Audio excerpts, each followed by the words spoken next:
Shabbat Shalom, amados irmãos. Shabbat Shalom. Queridos, hoje, Parashá Vaet Hanan, que significa eu supliquei. Está em Devarim, Deuteronômio, capítulo 3, versos 23 até o capítulo 7, verso 11. Haftará, referência nos profetas em Isaías, capítulo 40, 1 a 26, e também no capítulo 43. Referência na Brit Hadashah, vulgo Novo Testamento, em Marcos, capítulo 12, versos 28 a 34. E temos um salmo complementar de número 90. Queridos, começando então a leitura, a partir do verso 23, diz assim: também eu, nesse tempo, implorei graça a Adonai, dizendo. Aqui é o diálogo de Moisés, onde ele implora, suplica, roga, pede de forma insistentemente. E nós sabemos que o que ele está fazendo aqui é tentar convencer o Eterno para que lhe seja autorizada a entrada na terra prometida, algo que ele tanto sonhou, algo que era o objetivo inicial do Eterno. Ele está aqui agora implorando. E qual foi a resposta que ele recebeu do Eterno? Basta. Qual é a aplicação prática disso para nós, sobretudo no mundo de hoje, onde as pessoas continuam no centro da sua vida, onde as pessoas não gostam de ouvir um não, onde as pessoas não querem ter a vida alinhada à santa instrução. Por qualquer coisa, a pessoa fica cheia de melindres, e deixa de congregar, e vira o rosto para o irmão, e por aí vai. Aqui nós temos um servo de Adonai, um dos servos mais conceituados de toda a história bíblica, onde ele pede para Adonai, ele suplica para Adonai e não tem a sua oração respondida.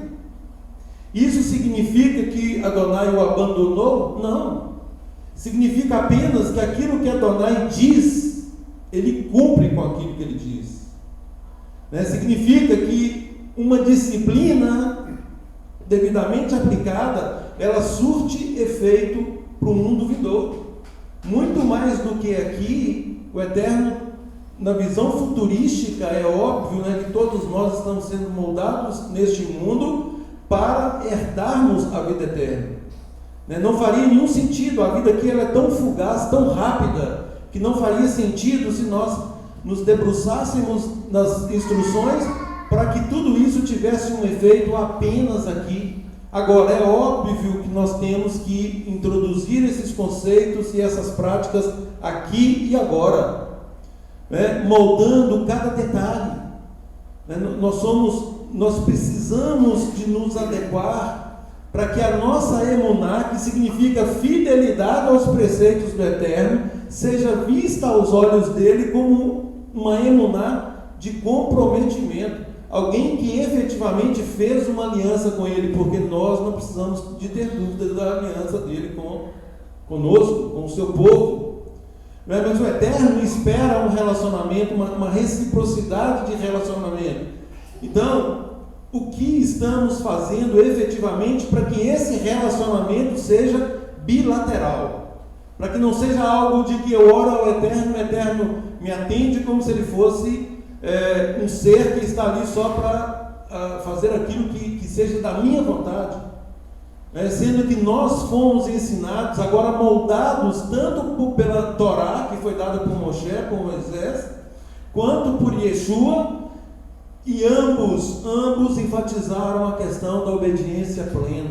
Sejam obedientes, guardem, apliquem, pratiquem. Todos os apóstolos e profetas, todos os tzadikim, que estão falando algo nas Escrituras, e aí nós pegamos a fala de Paulo, que toda a Escritura ela é apta para nos moldar, via de regra e de forma geral, para moldar o nosso caráter, para nos apresentar aprovados diante do Eterno. Não é outro objetivo senão esse. É a palavra que nos santifica, é a palavra que nos aprova, é a palavra que irá nos julgar. Então, queridos, devarim, palavras. E na sequência desse estudo, né, o que nós percebemos aqui agora é Moisés suplicando para ver se o Eterno o deixaria entrar, nada obstante o Eterno já ter dado a sua palavra rema, a sua palavra absoluta, não vai entrar, chega desse assunto. Então, ó Adonai, nosso Elohim, passaste a mostrar ao teu servo a tua grandeza e a tua poderosa mão, porque que Deus há nos céus ou na terra que possa fazer segundo as tuas obras, segundo os teus poderosos feitos? Moisés aqui está reconhecendo toda a obra poderosa do Eterno. Moisés foi participante da glória de Adonai, desde o recebimento da Torá, conforme Neemias 9 nos assevera, né, que o Eterno ele desce do céu para dar a Torá, para outorgar a Torá por meio de Moisés. Aliás, era algo que todo o povo deveria receber, né, mas devido à própria insegurança do povo, este mesmo povo declarou: não fale com Moisés e que Moisés fale conosco. Ou seja, Moisés torna-se aqui o intermediário entre Adonai e o seu povo. Assim como na Brit Hadashah, agora o Messias, o Mashiach e Yeshua se torna o intermediário entre Adonai e o seu povo. Ou seja, nós temos um intermediário que nos dá a instrução primária e nós temos um intermediário que nos dá a instrução plena. Gente, esse negócio é fabuloso. Isso tem que nos encher de esperança. Por quê? Porque o Eterno, ele nos dá palavras, ele nos dá instruções para nos, grosso modo, para nos dar a vitória, né, no mundo espiritual e nos levar a morar com Ele para sempre. Né? O que interessa para nós, na verdade, é a eternidade. Isso aqui é muito efêmero, isso aqui é muito fugaz, como já disse, né? Passa tudo muito rápido e os valores são absolutamente temporários, né? Sobretudo quando nós olhamos para as promessas do Eterno, para aquilo que Yeshua fala do mundo vindouro, né? Pela aplicação plena das leis do Eterno e pela vida abundante que Ele nos promete. Então nós temos que estudar essas palavras, essas instruções, enchendo o nosso coração como uma mola propulsora para a obediência. Isso tem que nos mover do lugar, isso tem que fazer com que nós reajamos e que nós transformemos essas palavras em atos concretos. O que eu estou fazendo, nós temos dito isso aí nos nossos encontros, nos nossos estudos, no que respeita à própria vida, cada um de nós analisando o tempo que já está na caminhada, o que eu já fiz, o que eu estou fazendo e o que eu irei fazer, qual é o meu grau de comprometimento com o Eterno.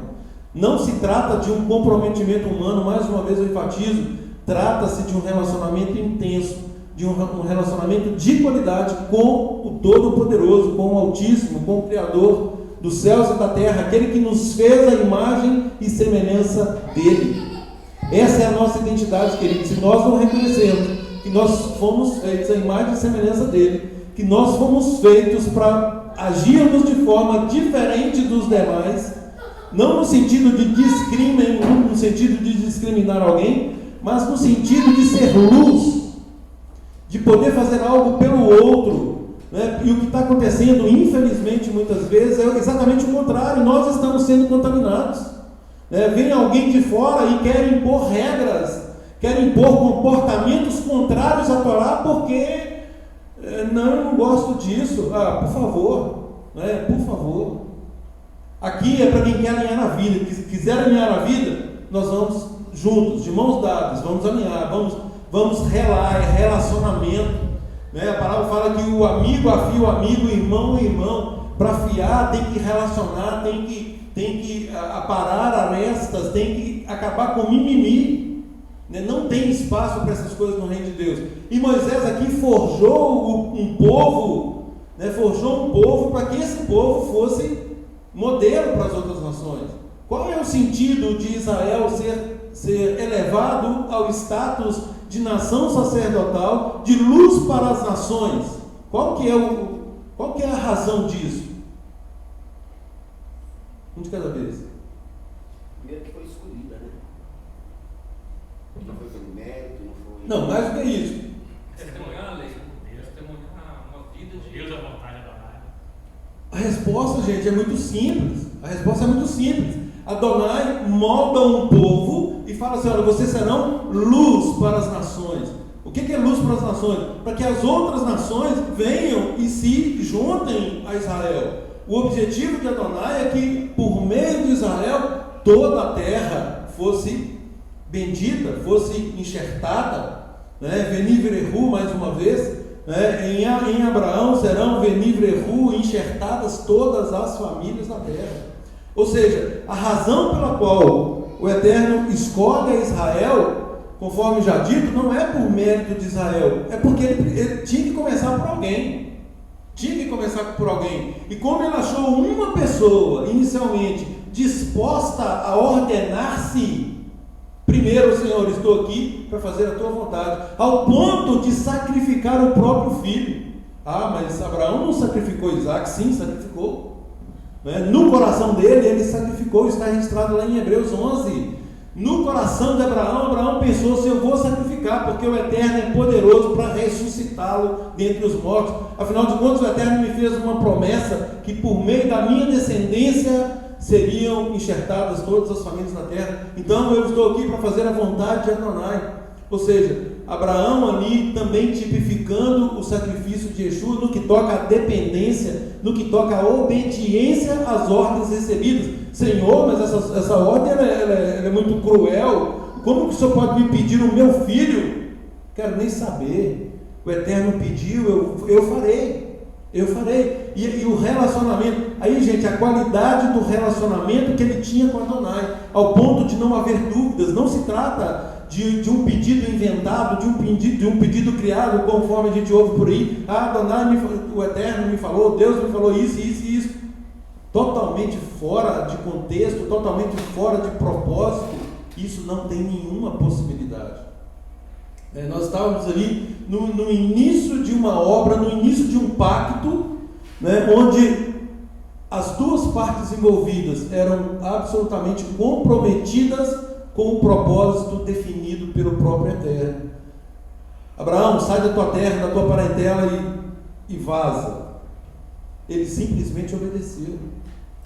E aí nós olhamos para esse episódio, isso tem que falar conosco. Se fosse comigo, eu iria. Eu tenho aqui meu pai, minha mãe, eu tenho tios, primos, etc, eu tenho meu trabalho. Coisas irrelevantes. A relevância está em obedecer a Adonai. O que Adonai disser, farei.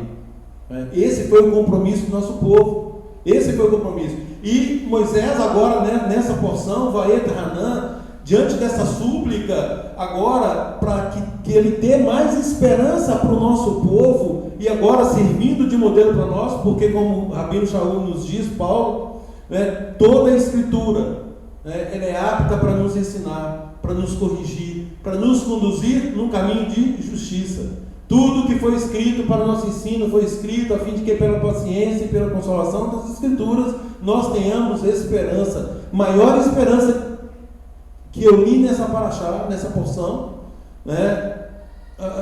assim, eu fiquei muito feliz com tanta esperança que ressalta aqui. Agora, mais uma vez, toda essa esperança ela é condicionada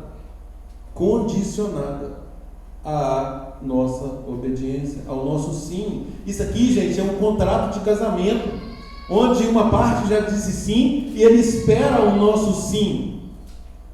Agora, sabendo que esse casamento também é perene, e aí, para saber se esse casamento é perene ou não, nós temos Yeshua um pouco mais à frente, que diz o quê?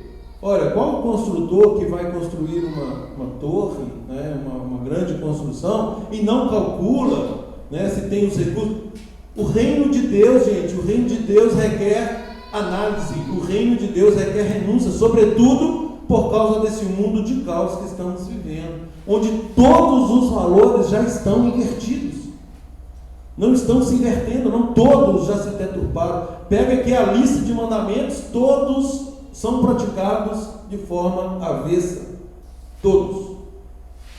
Ou seja, uma afronta, uma cinte ao Criador, é aquele que fez todas as coisas com uma ordem magnífica, uma ordem salutar, uma ordem de paz.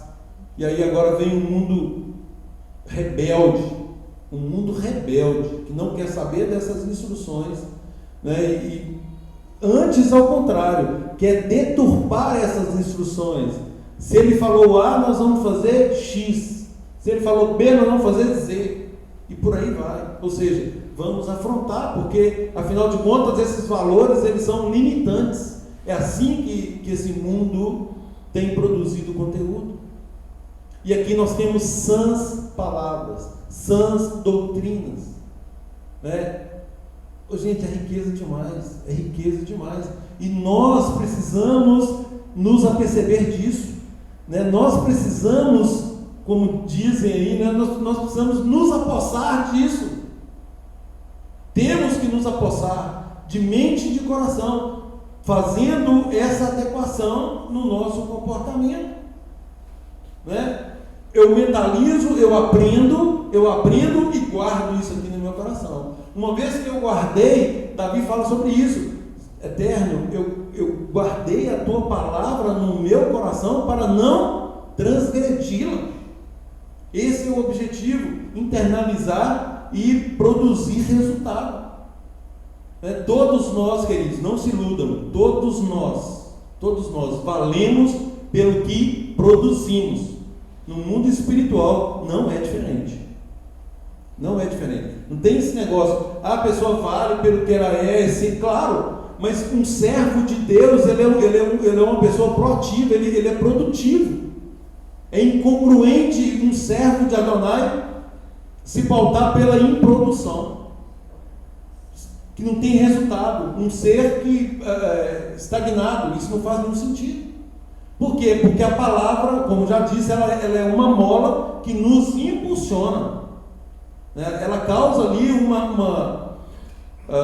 uma ação imediata. Eu quero fazer, o que eu preciso fazer, né? Assim, todos aqueles que ouviram a palavra, Pedro, quando está falando das riquezas do reino, aquelas pessoas que ouviram, percebendo o tesouro, eles indagaram: o que faremos, irmãos? O que nós temos que fazer? A comunicação é essa. O que nós temos que fazer? Evandro, pelo amor de Deus, me fala o que eu devo fazer.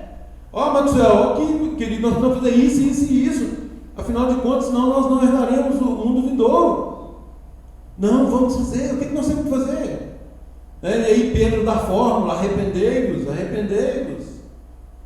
Cada um de vós agora receba batismo em nome de Yeshua, para que os pecados, para que as transgressões até agora cometidas sejam perdoados, para que essas transgressões sejam perdoadas, para que os pecados sejam perdoados. E assim vocês poderão progredir nessa caminhada em plena obediência às instruções de Adonai. Veja o capítulo 4. Agora, pois, ó Israel, ouve, esse ouve aqui, né?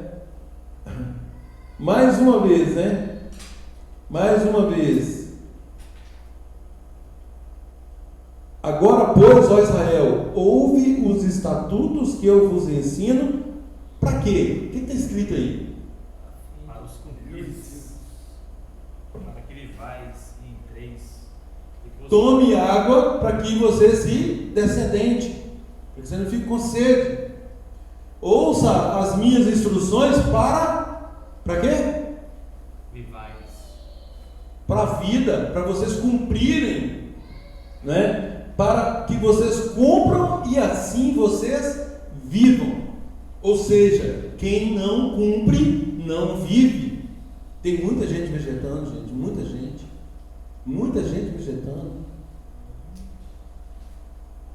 De novo, essa é a excelência da palavra. Como podemos nos contentar com algo menos do que isso? Como podemos nos contentar com o medíocre, com a mediocridade, se nós temos a excelência? Então, queridos, são estatutos e juízos que Moisés está ali tendo o trabalho de ensinar. Primeiro, o Eterno, ele dá as instruções. Depois ele capacita Moisés como líder para que ensine o seu povo, né? Para que ensine o nosso povo, para que nos ensine. Então, ouve os estatutos e juízos que eu vos ensino, para os cumprirdes, para que vivais e entreis e possuais a terra que Adonai, Deus de vossos pais, vos dá. Então, queridos, essa palavra chamar, né, escutar, ouvir, significa atender, fazer caso, obedecer. Obedecer. Aquilo que o Eterno olha para o nosso coração e fala assim: que maravilha, né? Ele está pronto para praticar. É o comando que nós damos para o nosso filho, e o nosso filho responde prontamente, né? O nosso filho, ele quer obedecer, né? Então, é exatamente isso que Adonai, pode deixar tranquilo. É exatamente isso que Adonai requer também de nós. Lá em Tiago, capítulo 1, versos 22 a 25, né, é importante registrar e repetir esse texto, né? Sede cumpridores das instruções, e não somente ouvintes, enganando-vos com falsos discursos. Veja bem, se nós simplesmente ouvimos e não praticamos, nós encontramos desculpas para não obedecer. E nós mesmos vamos nos enganar com falsos discursos. Queridos, não se iludem. Ou melhor, não nos iludamos. Nós somos experts nisso. Em fazer exatamente o contrário daquilo que recebemos como instrução. Por isso é que nós temos que nos admoestar continuamente. Por isso o corpo tem que edificar o corpo. Porque senão nós vamos cair, ou nós vamos contribuir de forma negativa, seremos pedra de tropeço para alguém. Daí a responsabilidade nossa enquanto membros de um precioso corpo. Esse é o cálculo que Yeshua determina lá que façamos.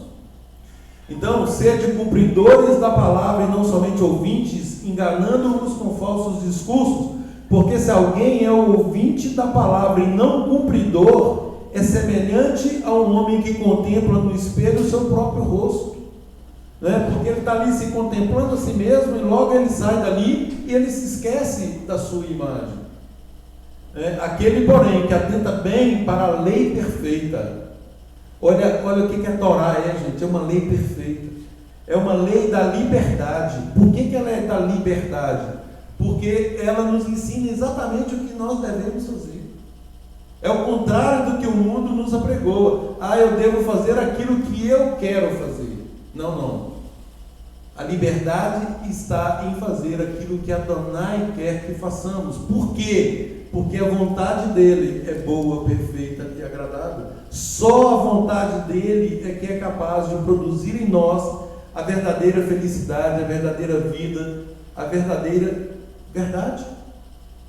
Porque nós temos verdades relativas sendo nos ensinadas no dia a dia, e muitas vezes nós nos levamos por essas verdades, entre aspas, são verdadeiros sofismas, são premissas misturadas com argumentos ilógicos e falsos, com o objetivo de nos conduzir à ruína, com o objetivo de nos afastar desse caminho tão precioso e rico, e ao mesmo tempo afrontarmos o nosso Deus. Esse é o objetivo. Então, queridos, é nesta fidelidade, quando nós falamos de fé, mais uma vez, emuná, firmeza, confiança, fidelidade nossa, nós estamos num contrato por adesão, queridos. É um contrato por adesão, ou seja, a palavra do Eterno está aqui. Cumpre-nos aderir a ela ou não. Nisso nós temos liberdade, Nós temos a liberdade de escolher. Queremos agradar ao Eterno. Queremos fazer parte da família do Eterno. Olha, eu quero fazer parte da tua família. Agora, eu não posso chegar nesta família com todos os meus vícios e pretender fazer com que a família já constituída acate esses meus vícios. Não, exatamente o contrário. Eis-me aqui, né? Eis-me aqui, estou pronto para fazer parte dessa família. É um copo, estou aqui vazio de mim mesmo, eu estou me esvaziando para que todo o conteúdo doravante seja conforme estas preciosas palavras, e não conforme aquilo que eu penso que é bom para mim. Então, queridos, essa emuná que nós falamos que temos, né, ela tem que produzir uma conduta, né, que é a de colocar em prática aquilo que estamos ouvindo. Muitos se arvoram de conhecedores da Torá, muitos. Né? Yeshua fala sobre essas pessoas. Yeshua teve contato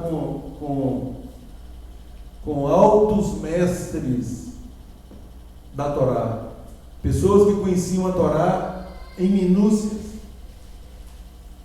né? Estudiosos, assim, com muito afinco acerca das instruções, mas permitiu que esse conhecimento os ensoberbecesse. Um conhecimento que não produziu um fruto digno de arrependimento, né? De reconhecer que todas essas instruções são nos dadas hoje, né? Principalmente com o Mashiach, né? Elas foram e são nos dadas para nos aproximarmos cada vez mais do nosso Elohim. E agora, numa conexão perdida, exatamente porque o que se buscava apresentar eram apenas frutos, ou que a própria palavra chama de obras da lei, né? Aquele resultado, aquele resultado de que eu posso fazer a salvação, eu consigo conquistar a salvação. Então, no aspecto de salvação, é o que o nosso povo não compreendeu, o papel de Yeshua, o papel do Mashiach, né? Nesse aspecto de fazer a religação, de que teria que passar por ele, aceitar o sacrifício dele, para aí sim se reconectar com o Pai. E nessa reconexão, agora, por meio de Yeshua, compreenderem o real significado da Torá. Então a Torá, quando Yeshua fala que ele veio para cumprir a Torá, dar plenitude à Torá, ela só é possível por meio de Yeshua. Então, queridos, todo o propósito, né, tanto de Moisés quanto de Yeshua, Moisés aqui clamando ao povo, né? Logo após ele falar, ele declarar isso: ouve os estatutos e juízos que eu vos ensino para os cumprir, para que vivais e entreis e possuais a terra que Adonai, Deus de vossos pais, vos dá. E aí ele observa: nada acrescentareis à instrução que vos mando, nem diminuireis dela. Ou seja, não alterem a ordem de Adonai. Adonai já estabeleceu uma ordem, é a ordem dele, né? Então ele confia a Moisés aqui, que repasse essas instruções ao seu povo, com a observação de que nada seja alterado, nem acrescentado, nem diminuído. Então, uma lei perfeita, nós declaramos o tempo todo: a vontade de Adonai é boa, perfeita e agradável. Se ela é boa, perfeita e agradável, por que nós a alteramos? Por que nós queremos diminuir? Por que nós queremos acrescentar? Esse desejo faz parte do nosso caráter, em querer alterar para a nossa satisfação, ignorando a vontade primária daquele que nos deu um estatuto perfeito.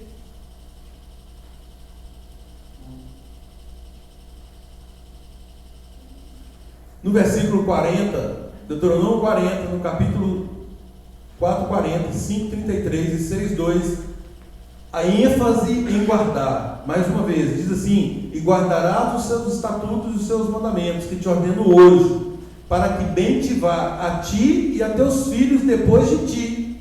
Gente, olha o testemunho de Abraão aqui retratado. Ele ordenou a si e a sua casa depois dele. Então, isso aqui traduzido agora para o povo. Então, esses mandamentos e estatutos que te ordeno hoje, para que bem te vá, ou seja, para que vocês sejam prósperos em tudo que vocês realizarem, e a teus filhos depois de vocês, e para que prolongues os dias na terra que Adonai teu Deus te dá para todo sempre. Prestem atenção aqui, gente, para todo sempre. Não se trata de mandamentos e estatutos para uma vida secular de 80, 90, 100, no máximo 120, não, é para todo sempre. A preocupação aqui do mundo vindouro, né? É uma preparação para que possamos herdar o mundo vindouro. Andareis em todo o caminho que vos manda Adonai, vosso Elohim, para que vivais e bem vos suceda, e prolongueis os dias na terra que haveis de possuir. No outro verso diz: para que temas Adonai teu Deus, e guardes todos os estatutos e mandamentos que eu te ordeno, tu e o teu filho e o filho de teu filho, todos os dias da tua vida, e que teus dias sejam prolongados. Prolongados. Queridos, ainda não é o Shema, mas com princípios do Shema, né? Inculca isso na cabeça dos seus filhos, para que os seus filhos inculquem na cabeça dos filhos dele, e assim sucessivamente. E aí basta uma simples reflexão. Quisera que nosso povo tivesse obedecido isso. Quisera que hoje todos nós tivéssemos recebido essas instruções dos nossos pais. Mas nós estamos aqui hoje, aqui e agora. E aí nós pegamos essa palavra, o que temos que fazer com ela? Inculcar na mente dos nossos filhos, para que os nossos filhos inculquem na mente dos filhos deles, e assim sucessivamente.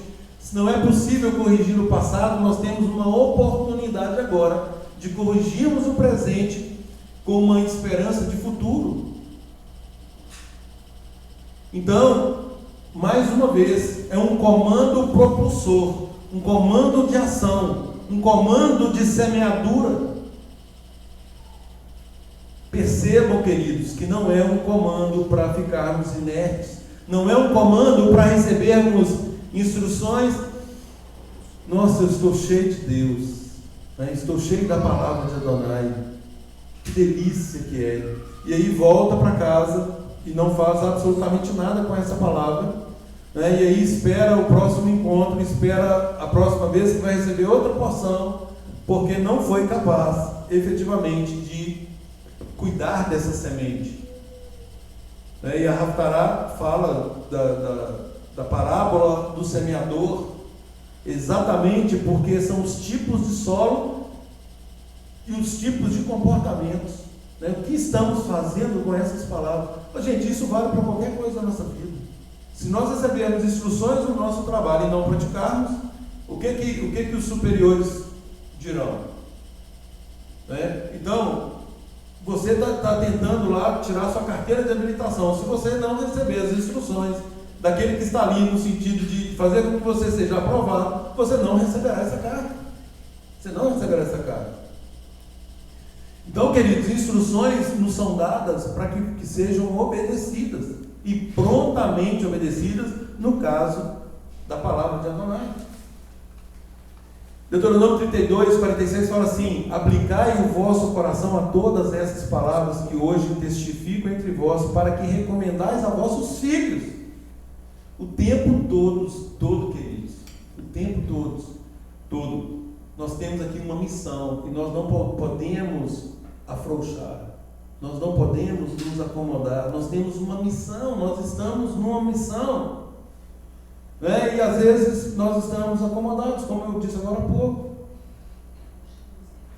Temos uma grande obra, estamos numa grande obra. Neemias estava ali reconstruindo as muralhas de Jerusalém e tentaram convencê-lo, fizeram uma arapuca ali para retardar o trabalho.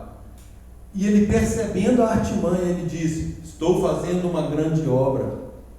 Não vai ser Sanbalates e Tobias que vão me distrair, que vão me tirar do foco. Quantos Sanbalates e Tobias existem na nossa vida hoje? Então, queridos, atentemos, essa é uma guerra espiritual. Não se trata simplesmente de olharmos para a nossa vida, porque muitas vezes nós pegamos o retrato da sociedade e queremos viver esse modelo. Não, nós somos diferentes. Nós somos uma nação sacerdotal, um povo santo. Pedro fala isso, Vós, porém, sois raça eleita, sacerdócio real, nação santa, povo de propriedade exclusiva de Deus, a fim de proclamar as virtudes daquele que nos tirou das trevas e nos transportou para a luz. Então, mais uma vez, eu volto à pergunta inicial: com que propósito? É óbvio que o propósito é contagiar a outros. É óbvio que o propósito é mostrar para os outros as obras que o Eterno tem feito na nossa vida. Agora, como que outros verão esses frutos, esse propósito? Mediante os frutos que estamos apresentando, resultados. Ninguém quer ouvir gente sem resultado, não, gente. Essa é a verdade. Uma pessoa que não tem resultado, ela não tem crédito. A pessoa não ouve. Ela olha e fala assim: a vida dessa pessoa está assim, está assado. Ele se comporta assim, dessa maneira. Como que ele pode falar de Deus, e estar produzindo esse tipo de fruto? Frutos contrários, ou frutos dissonantes, frutos aquém do que o Eterno nos garante.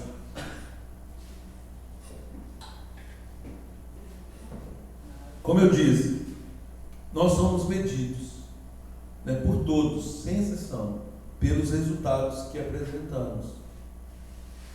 E nós estamos recebendo o melhor alimento, o melhor alimento possível, a melhor semente. Nós estamos com a melhor semente. O que estamos fazendo com essa semente? Nós temos que fazer com que ela germine e produza frutos.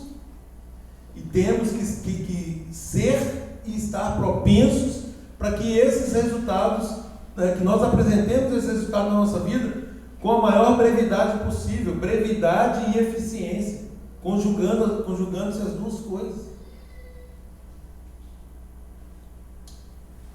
Então, queridos, esses mandamentos, ao contrário do que o mundo teológico nos apresenta, eles não nos foram dados para limitação, mas sim para vida abundante, para prolongamento de vida, sobretudo aí a possibilidade de usufruirmos desses frutos agora e no mundo vindouro. E aí, mais uma vez, Apocalipse, Novo Testamento, capítulo 12, verso 17, fala o quê? Irou-se o dragão contra a mulher e foi pelejar com os restantes da sua descendência. Quem é o restante da descendência que o Eterno, do remanescente que o Eterno diz aqui? Os que guardam os mandamentos de Deus e têm o testemunho de Yeshua.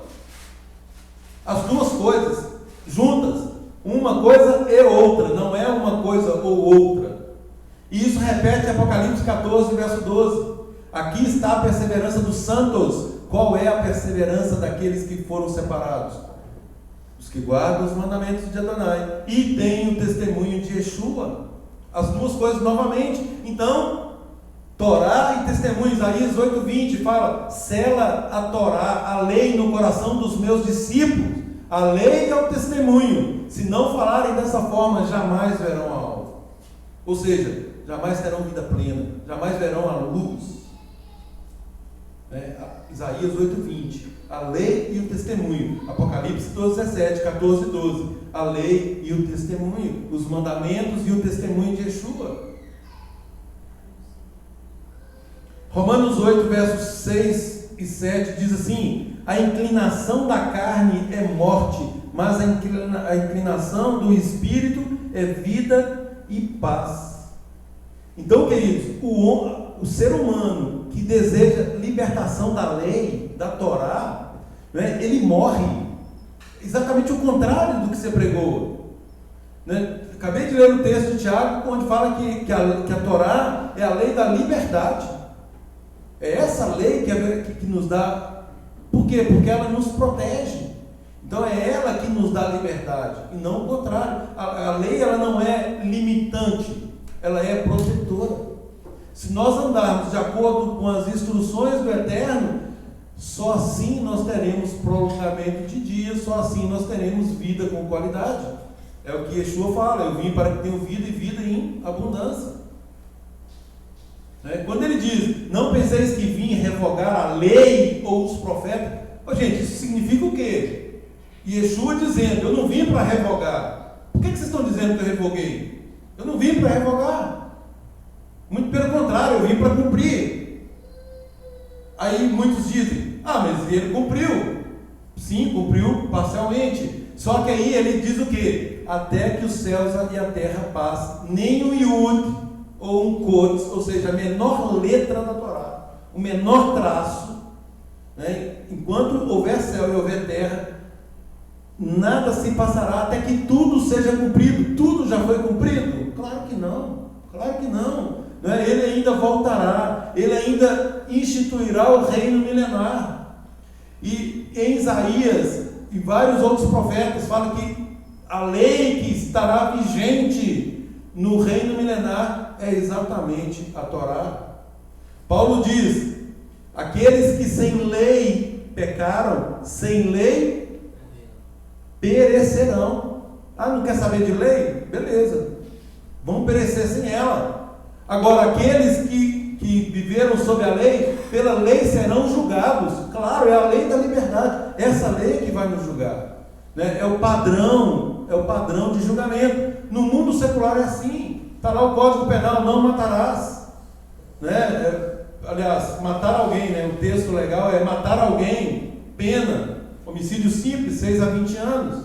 Então, se a pessoa comete um homicídio, qual é o tipo penal? Adequação, norma, conduta, matar alguém, pena, 6 a 20, está ali, né? E mais uma vez, queridos, a incongruência do mundo romano, né? O que é pecado? 1 João capítulo 3, verso 4, pecado é a transgressão da Torá. Ora, se pecado é a transgressão da Torá, e eles falam que não tem mais Torá, que não tem lei, então não há mais pecado. O raciocínio é muito simples. Pecado é a transgressão da lei. Lei aqui, Torá, instrução, né? Do mesmo jeito que no mundo secular não há crime sem lei anterior que o defina, do mesmo jeito não há pecado se não tem uma lei aqui dizendo que é pecado. Aliás, Paulo fala sobre isso. Eu não conheceria pecado se a própria lei não me dissesse o que é pecado. Então, a Torá, a instrução, é exatamente para dizer o que é afronta ao Altíssimo. Se eu quero servir ao Altíssimo, olha aqui, saiba as suas balizas, saiba aqui as diretrizes para que você não peque, para que você não transgrida a norma que o Eterno instituiu. Então, o pecado é a transgressão da Torá, transgressão da lei. Não, mas não tem mais lei. Bom, então se não tem mais lei, não tem mais pecado. E se não tem mais pecado, eu preciso de Salvador para quê? Não faz nenhum sentido. Não faz nenhum sentido. Então, queridos, atentemos para isso. Atentemos para isso. A lei é o testemunho, né? Aqueles que guardam os mandamentos e têm o testemunho. Esse é o remanescente. São instruções para a vida. Aqui, Romanos 8, mais uma vez, a inclinação da carne é morte. É exatamente por isso, porque a nossa carne não quer fazer a vontade de Adonai. Quanto menos análise legal, melhor. Então isso vai produzir o quê? Morte espiritual. Mas a inclinação do Espírito é vida e paz. Quando eu me inclino à vontade de Adonai, isso vai produzir na minha vida uma vida de qualidade, uma vida abundante e, sobretudo, paz. Porquanto a inclinação da carne é inimizade contra Adonai. Olha aí. Por que é inimizade? Porque se afasta do caminho, se afasta da diretriz máxima. Pois não, olha aqui.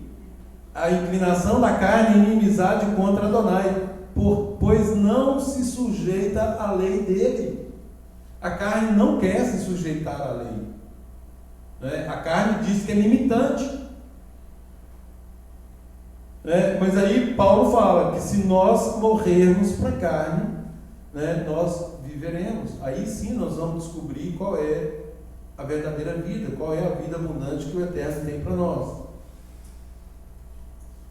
Não há liberdade, queridos, fora da obediência, né? Se nós não estivermos ligados àquele que nos dá a verdadeira vida e nos sujeitarmos às normas que regulam essa própria vida, né, nós estaremos perdidos. João 8, 34 e 36 diz: respondeu-lhes Yeshua, em verdade vos digo, que todo aquele que comete pecado é servo do pecado. Ora, Yeshua está falando aqui que aquele que comete pecado, o que é pecado? Transgressão da lei, transgressão da Torá. Então aquele que permanece transgredindo a Torá, ele é servo dessa transgressão, ele é servo do pecado, né? E aí ele diz: se pois o Filho vos libertar, verdadeiramente sereis livres. Por quê? Porque Yeshua nos apresenta a forma ideal de cumprimento da Torá, enquanto Moisés aqui nos dá as instruções, como já disse, né? No primeiro momento ele é o intermediário de Adonai para que forneça aquele povo que tinha acabado de sair de uma escravidão de 400 anos as instruções. Agora vem Yeshua, né, feito Filho de Deus, né, ungido, por isso é o Messias, ele é ungido, né, para nos mostrar que é possível sim andar em plena obediência, em plena dependência do Pai, né? E ele declara isso N vezes: eu não vim fazer a minha vontade, sim daquele que me enviou. A minha vontade consiste em fazer a vontade do meu Pai. A minha comida é fazer a vontade do meu Pai. As palavras que eu estou dizendo para vocês, Yeshua disse, não são minhas, mas daquele que me enviou. Ou seja, dependência e obediência plena. Olha aqui, eu vou te dizer tudo que você vai falar, né? Yeshua cumpre isso de forma magnífica, e é exatamente por isso que ele é o Messias. Deuteronômio 5:29: quem dera que eles tivessem tal coração, que me temessem e guardassem todos os meus mandamentos todos os dias, para que bem lhes fosse a eles e a seus filhos para sempre. Para sempre. Promessas maravilhosas. Quem dera, né? Que o nosso coração, o Eterno dizendo aqui, né? Quem dera que o nosso coração, né, realmente tenha temor dele e que guarde todos os mandamentos todos os dias, para que nos ocorra tudo de bem, né, para nós e para os nossos filhos para sempre. Deuteronômio 6:3 aí já está no chamado: ouve, pois, ó Israel, e atenta que os guardes, para que bem te suceda e muito te multipliques, como te disse Adonai teu Deus, na terra que mana leite e mel. Então, queridos, a obediência aos mandamentos produz prosperidade tanto para nós quanto para os nossos filhos. E prosperidade, digo mais uma vez, não se trata apenas de bens materiais. Prosperidade aqui no sentido amplo, pleno.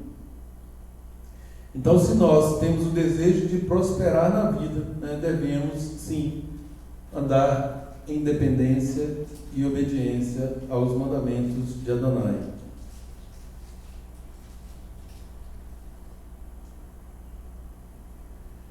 Quando Moisés adverte o povo aqui para nada acrescentar e nem diminuir, não é?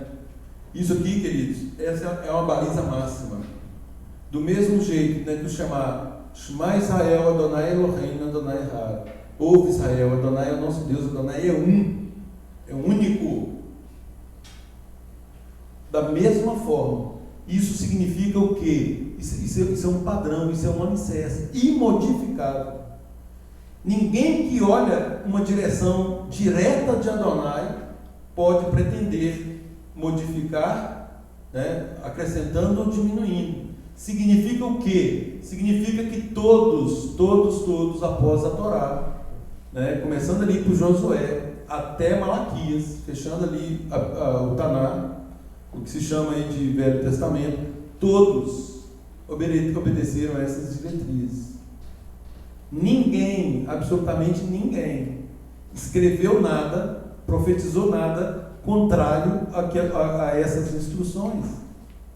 E nisso, queridos, nós vemos a inerrância da palavra e a preciosidade das instruções e o respeito e o temor dos servos dele, no sentido de obedecer isso aqui, né, e não acrescentando e nem diminuindo, não flexibilizando. E nós somos bons em flexibilizar, né? Nós pegamos aquilo que é do outro e vamos dar um jeitinho aqui, né? Ou seja, é uma ordem que Deus nos deu, mas nós vamos dar uma torcida nesse negócio aqui e vai dar certo. Não vai, não tem como dar certo. Isso vale também, queridos, para Brit Hadassah, o Novo Testamento, né? Nós também não vemos no Novo Testamento nenhuma instrução fora da Torá. Tudo está em plena harmonia.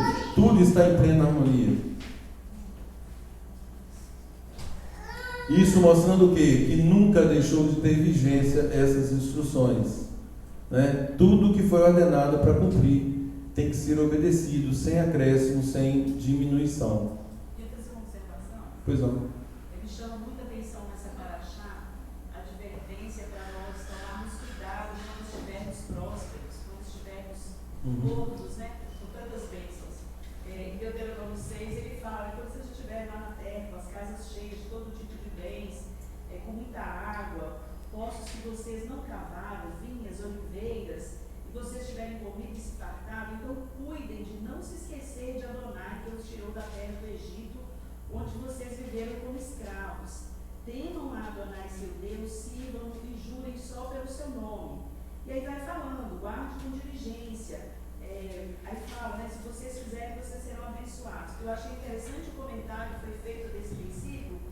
O Rabino disse assim: mais uma vez, Moisés exorta o povo a confiar em Deus, permanecer fiel à Torá e ficar sempre consciente das ciladas, da prosperidade e do sucesso. A gente esquecer de onde veio, né? Exatamente. Porque é uma consequência natural da obediência. Aí a pessoa começa a obedecer e as bênçãos o atingem, né? Nós não precisamos correr atrás delas, elas é que correm atrás de nós. Então elas vão nos atingir. E quando ela nos atinge, aí nós começamos a pensar que é mérito nosso. Opa, eu sou tal, né? Eu sou escolhido, eu estou sendo abençoado e tal. A advertência é exatamente para isso. Se nós estamos sendo abençoados, é porque o Eterno assim está fazendo conosco. E aí é o cuidado de continuarmos em independência e obediência a Ele, e não o contrário, de nos afastarmos. E a tendência é essa. E falo mais, em outro verso diz que Israel engordou, ou seja, foi abençoado, deu coice, ou seja, começou a rechaçar as verdades de Adonai. Por quê? Porque agora estava se sentindo tal. Paulo também fala sobre isso. Onde, pois, a jactância? Por que vocês são arrogantes? Estamos todos debaixo do pecado, né? Todos. Então não dá para ser arrogante em relação a isso. O fato de ser uma nação sacerdotal implica em mais responsabilidades, né? Tem privilégios? Claro que tem, mas privilégios implicam em responsabilidade. Uma experiência minha que eu percebo, quando meu pai perdeu tudo lá na minha infância e conheceu o Evangelho, ele começou a pregar esperança para nós. E a gente não tinha condição financeira de nada. Ele falou: não, você quer ser médica, você vai ser médica. Deus vai abrir as portas para você. E aquilo inspirou confiança, fé. Nós fomos fazendo muitas coisas. Deus nos permitiu chegar em lugares que eu nunca imaginei chegar. Uma coisa que eu vejo no meu coração. Eu começo a pensar que eu mesma, com meu esforço, estou conseguindo as coisas. E Deus sempre me fala: meus servos, vocês precisam ter sempre em mente que eu que dou prosperidade. Nunca arranjem os jeitos dos outros aí de fora, dos gentios, para vocês prosperarem. Confiem nos meus métodos. Às vezes a gente acha perder, porque não vai poder adotar aquele método que o ímpio adota. Mas a gente vai sempre ganhar. A gente está no outro caminho de bênção, né? Que não é o mesmo caminho dos ímpios. Verdade, isso aí.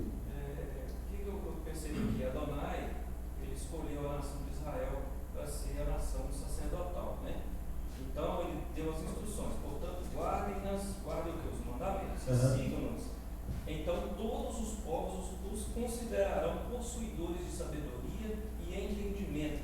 Quando eles ouvirem sobre todas essas leis, dirão: esta grande nação é com certeza um povo sábio e detentor de conhecimento.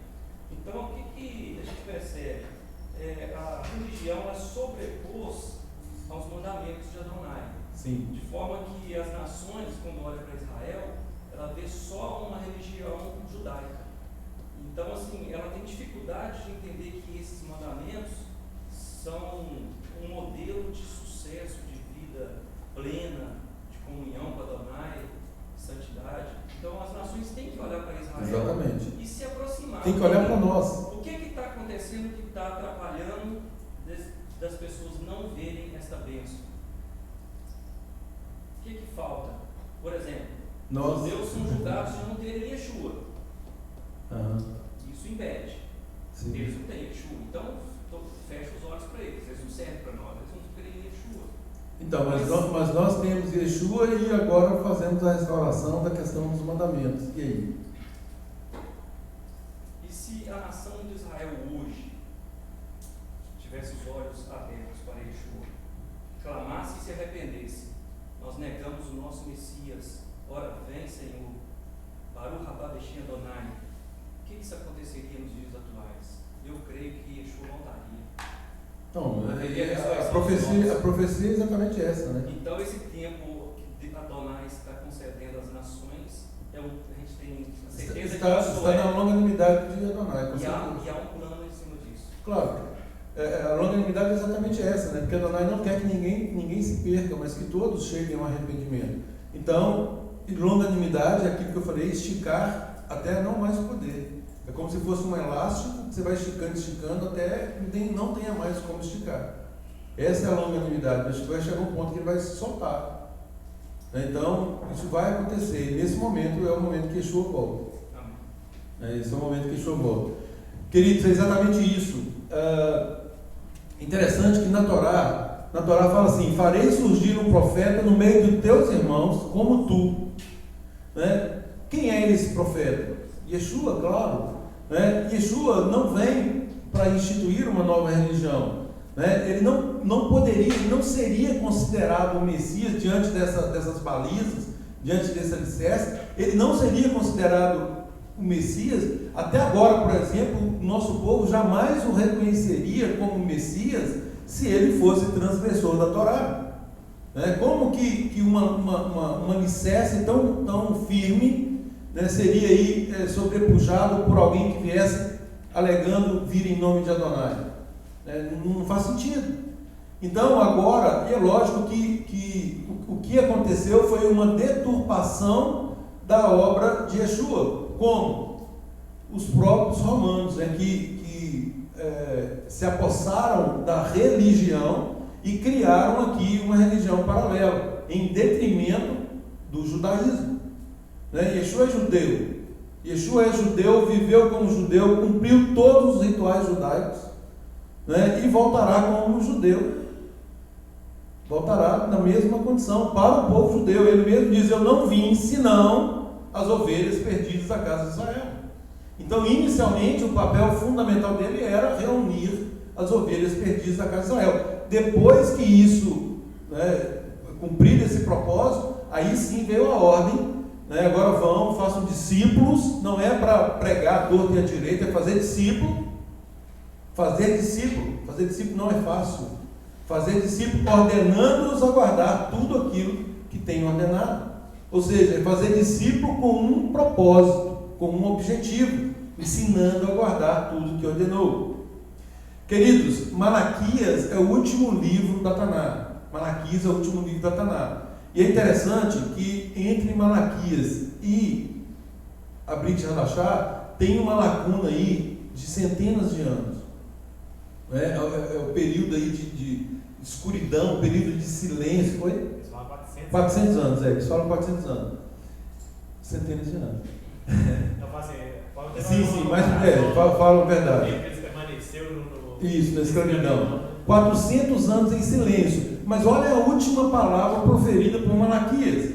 Malaquias 4:4. Lembrai-vos da Torá de Moisés, meu servo, a qual prescrevi em Horebe para todo Israel, a saber, estatutos e juízos. E aí, olha como que ela remata o livro, gente. Eis que eu vos enviarei o profeta Elias, antes que venha o grande e terrível dia de Adonai. Ele converterá o coração dos pais aos filhos, dos filhos aos pais, para que eu não venha e fira a terra com maldição. Ou seja, aqui já está a profecia de João Batista, né? João Batista é chamado lá de Elias, né? Em termos de papel sacerdotal, ele cumpriu essa profecia no sentido de quê? De anunciar, né, a chegada do Mashiach, a chegada de Yeshua. Então, aqui terminando o Taná, né, lembrai-vos da Torá de Moisés, meu servo, a qual lhe prescrevi. Ou seja, Salomão lá em Eclesiastes 12:13 fala o resumo de tudo, né? Salomão escreveu todos os provérbios, Eclesiastes, falando da vida, de quão efêmera é a vida, de quão fugaz e tal, e ao fim ele fala assim: olha, o resumo de tudo é: teme a Deus e guarde os seus mandamentos, porque isso é o dever de todo ser humano. Dever. Isso não é facultativo, isso é o nosso dever. Então, queridos, nós temos que atentar aí mesmo sobre isso.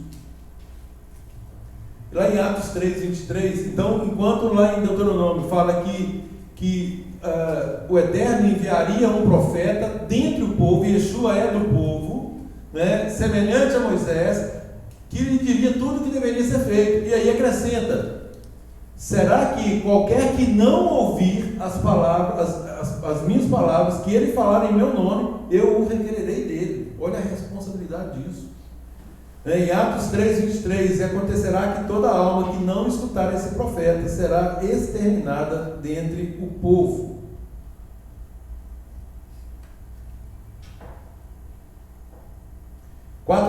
Porém, vós que chegastes a Adonai, vós Elohim, hoje todos estáis vivos.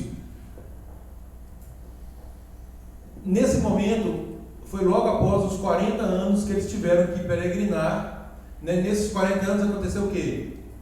Toda aquela turma que duvidou da promessa de Adonai para entrar na terra, lá, que ouviu o testemunho dos 10 espias, morreram. Então vocês que estão aqui hoje, disse ele, vocês que estão aqui hoje, vocês estão vivos porque vocês se apegaram agora à promessa de Adonai, vocês estão agora prontos para obedecer.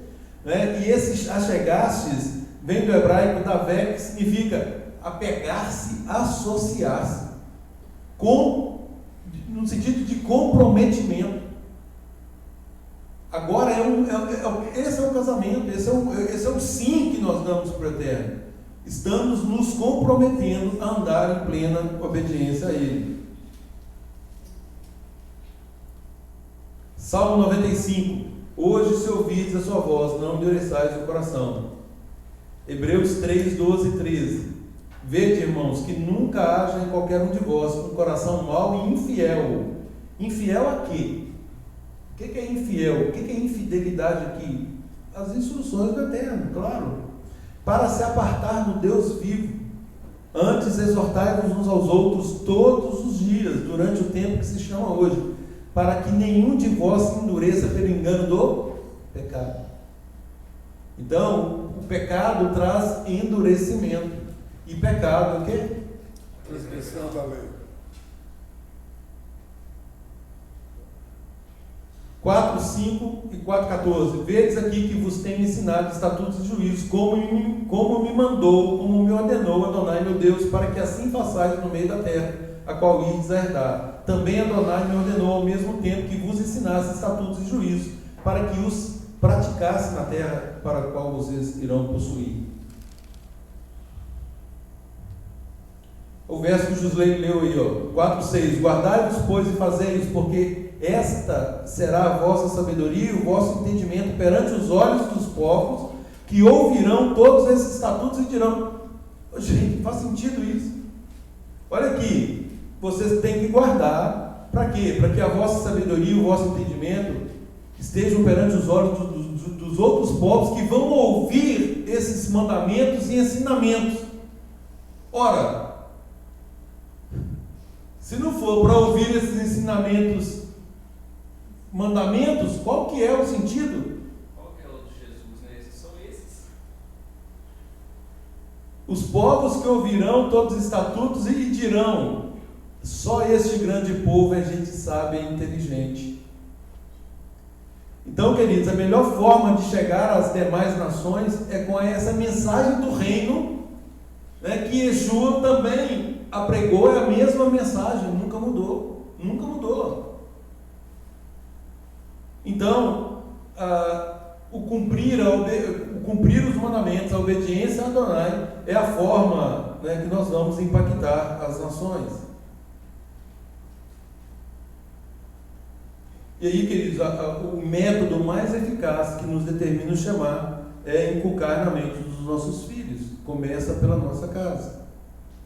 Cada unidade, cada célula dessa, familiar, inculca na mente dos filhos, na mente que os filhos vão inculcar na mente dos seus filhos, e assim sucessivamente.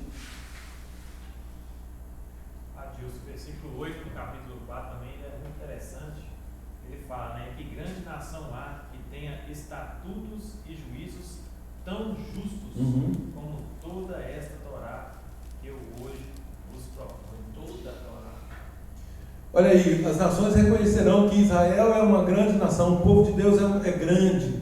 Reconhecerão que o povo de Deus tem sabedoria. Reconhecerão que o povo de Deus tem inteligência. Quando cumprimos os mandamentos. Exatamente, exatamente em razão da obediência. Já aconteceu isso lá com Isaac, quando ele habitava na terra e o povo via que Deus era com ele.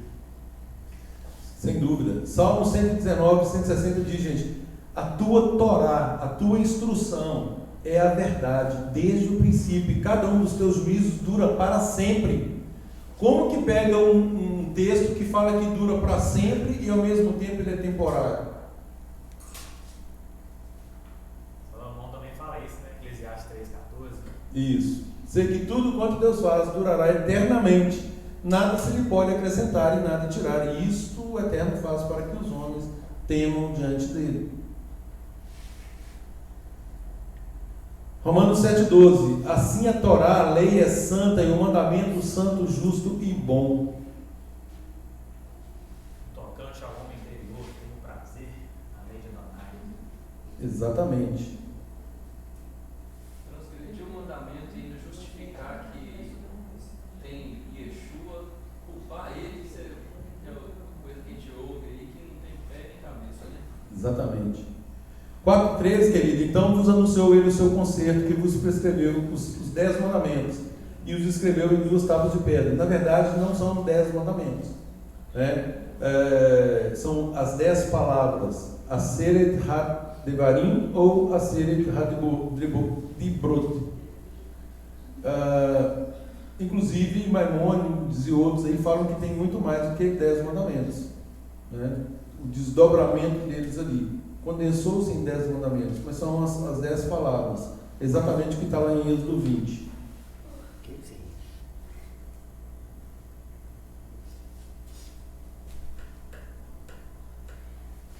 Interessante, querido, só fazer uma observação aqui. No 4,15,16 fala: guardai, pois, com diligência a vossa alma, pois semelhança nenhuma vistes no dia em que Adonai vosso Deus falou convosco no meio do fogo. Ou seja, Adonai teve cuidado de não se apresentar com nenhuma forma, exatamente para que o povo não caísse em nenhum tipo de idolatria, né? E aí tem um comentário aqui feita por um rabino que eu achei interessante. Ele fala assim: muitos grupos, né, sobretudo que representam o judaísmo messiânico, têm apresentado o símbolo de um peixe. E aí ele fala: a origem desse símbolo, chamado Ixtus, é o culto ao deus pagão Dagon. adorado pelos filisteus, que foi infiltrado na fé pelos cristãos do segundo século. Então, porque o Eterno fala para não fazer nenhum tipo de associação, né? nem de animais, nem de aves, nem de peixes. E aí foi introduzido aí no segmento judaico-messiânico, até no cristianismo, esse símbolo, né? E aí fala que é um deus pagão, o símbolo de um deus pagão. E aí, ou seja, ao invés de haver abandono da questão da idolatria, né, acaba arrastando as práticas pagãs e misturando aí no meio do judaísmo messiânico. Lembrando, né, queridos, que no capítulo 4, 23 e 24, termina falando assim: porque Adonai teu Deus é fogo consumidor, um Deus zeloso. Né? Deus zeloso aí é Elcaná, traduzido como Deus zeloso. Encontra-se em 3 ocasiões nessa porção, a saber 4, 24, 5, 9 e 6, 15. Em todos eles falam isso, que ele é um Deus ciumento, é fogo destruidor, fogo consumidor, e que exige devoção exclusiva.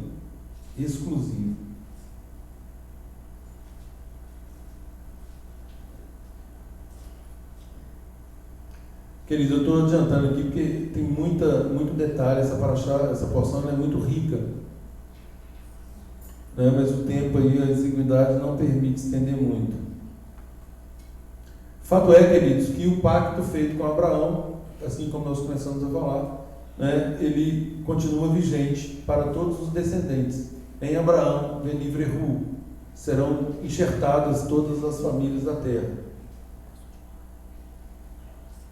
E a interpretação, né, correta que o Messias dá, né, é exatamente para que todos os demais povos tenham aí a oportunidade de se enxertar em Israel, né, e que Israel também reconheçam a importância do papel sacerdotal aí por meio da religação de Yeshua.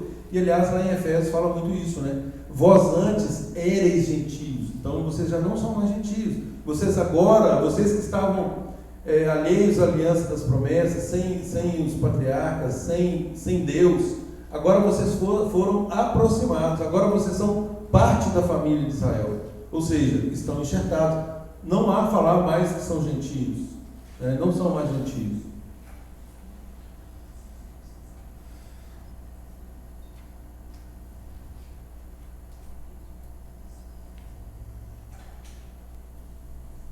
A questão da idolatria, queridos, convém registrar aqui algumas perguntas. Eu até fiz isso no estudo anterior, mas eu quero deixar registrado mais uma vez, para saber se nós ainda praticamos a idolatria, não é? As perguntas são: quem dirige a minha vida? Quem é a fonte da minha vida? Em que é que está depositado, onde está depositada a minha, em quem está depositada a minha confiança? Quem é que eu efetivamente adoro? Quem é que eu tenho louvado? Qual é a prioridade? Yeshua fala lá em Mateus 6,33: buscai, pois, em primeiro lugar, prioritariamente, o reino de Adonai e a sua justiça, para que as outras coisas nos sejam acrescentadas. Então são perguntas, para que possamos meditar. E aí, claro, os 10 mandamentos eu não vou me ater agora, porque requer aí um estudo minucioso, exaustivo, mais longo. Não tem como fazer neste momento.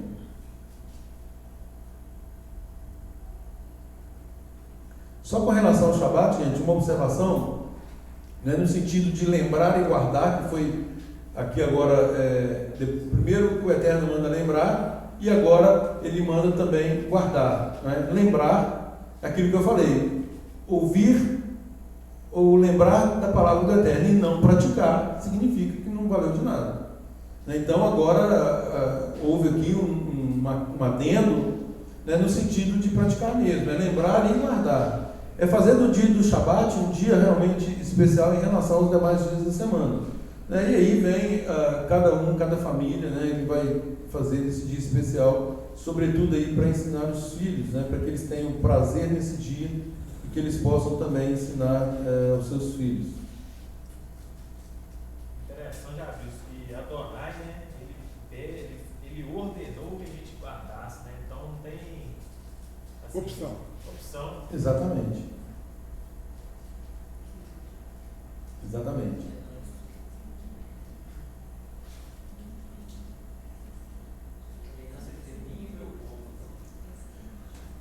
Vou repetir também João 17,3: e a vida eterna é essa, que te conheçam a ti como o único Deus verdadeiro. Yeshua dizendo, né? A vida eterna é conhecer a Deus, ao Pai, como o único Deus verdadeiro, e a Ele, a quem foi enviado. É interessante que quando Satanás, foi falar com Yeshua lá que se ele prostrasse e o adorasse, ele daria todos os reinos do mundo. Se ele estivesse na condição de Deus, o que ele teria dito para Satanás? E o que ele disse na verdade? Somente ao Senhor teu Deus adorarás, e somente a Ele prestarás culto. Gente, são raciocínios tão óbvios, né? Que eu não sei como que fazem uma confusão com isso. Não sei como que eles criam outros deuses. Pois é, faz parte aí da idolatria. 1 Coríntios 8, 6, 7, você que falou comigo aí. Todavia, para nós há um só Deus, o Pai, de quem é tudo e para quem nós vivemos, e um só Adão, Yeshua HaMashiach, pelo qual são todas as coisas e nós por ele, mas nem todos há esse conhecimento.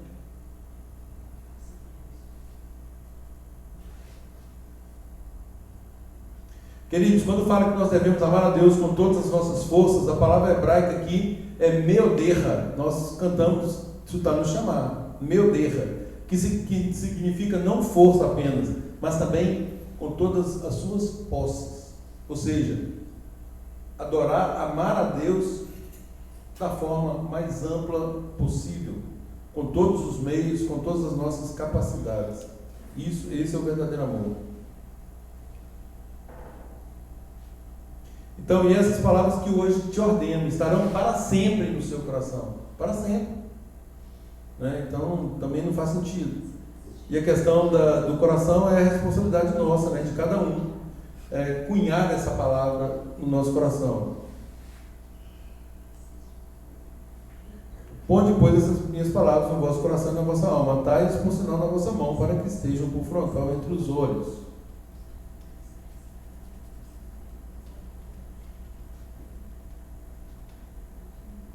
E aí fala, queridos, que nós devemos nos assegurar que essas instruções estejam realmente no nosso coração, né? Ou seja, não apenas um conhecimento mental, superficial, intelectual, né? Mas um conhecimento consolidado, guardado no coração. Para quê? Para não transgredir contra o Eterno.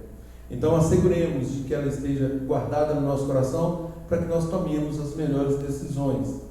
Porque chega um momento que nós optamos em obedecer ou desobedecer, e é nesse momento que nós fazemos a aferição com o texto legal.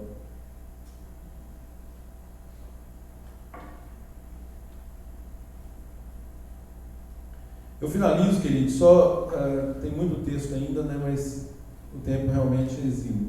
Mas eu quero finalizar com uma observação aqui, de uma chave, né? De um segredo, né? que está na parábola do semeador, né? Eis que saiu o semeador a semear. E aí vem descrevendo mais ou menos aí os textos abaixo, fala assim: a vós vos é dado saber os mistérios do reino de Adonai, mas aos que estão de fora todas essas coisas se dizem por parábolas, para que vendo vejam, não percebam, e ouvindo ouçam e não entendam. Aquilo que eu falei, tem coisas tão óbvias que as pessoas olham e não compreendem, olham e conseguem distorcer, sem fundamentação bíblica. Não tem uma fundamentação na palavra. São raciocínios falazes.